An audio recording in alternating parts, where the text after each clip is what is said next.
The Afterglow Universal Wired Headset is a wonderful piece of headset technology. Now, some people might be looking more for headsets with the surround sound systems built into them, and this one does not have that. This is strictly a stereo system, but its quality on default settings is wonderful. It has a nice double headband setup that allows to accommodate a lot of different sized heads, while the upper ridge keeps it very sturdy. The wired part is not a lie. As you can see, there is a ridiculous amount of wires to this thing, probably easily above 10 feet, and it has two cables at the end. A USB one, which plugs into whichever system you want, and this is where the microphone works from and the power gets from.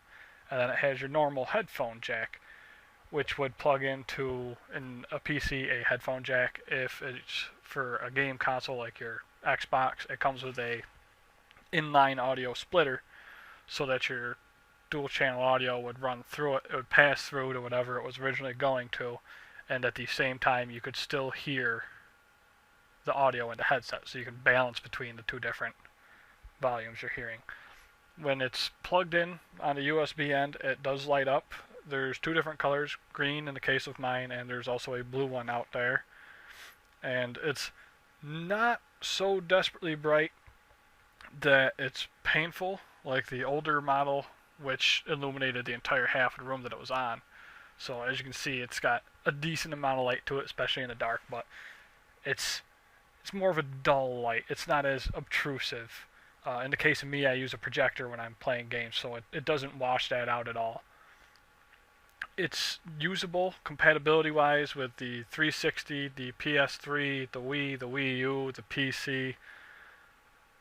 I can't vouch for anything besides the PC and the 360, but the microphone works very well. The audio comes in just fine. And with the inline controls on the box, you can really just tweak the audio so it's just the volume that you want.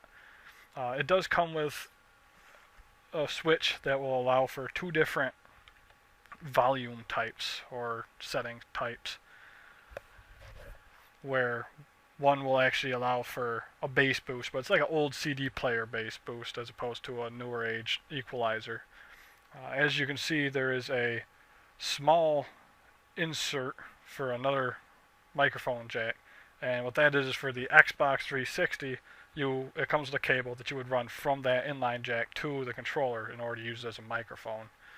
It's got the toggle dials for your chat volume and your game volume, as well as the normal overall volume, so you can really kind of control what volume you're hearing. It's got a little clip on the back, as the end of from here to the actual headphones is smaller. That way you can clip it onto your shirt or whatever. Standard kind of mute button.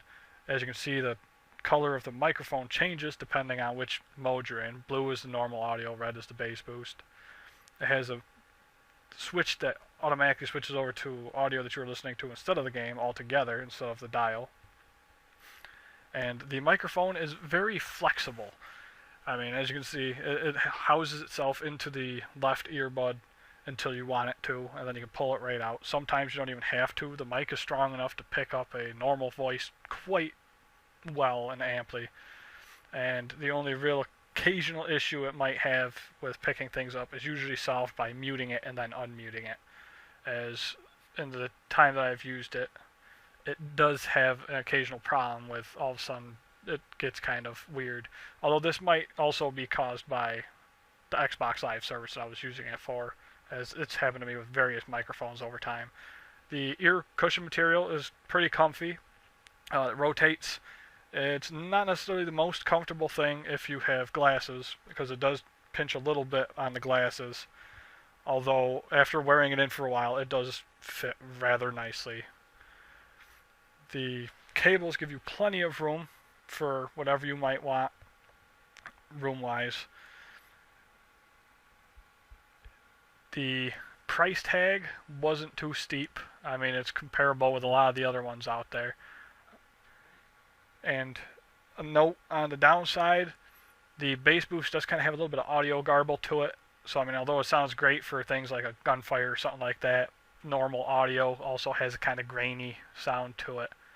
That's usually, it's if you've ever used a CD player with a bass boost, it's just like that. The cables can get messy because there is so many of them.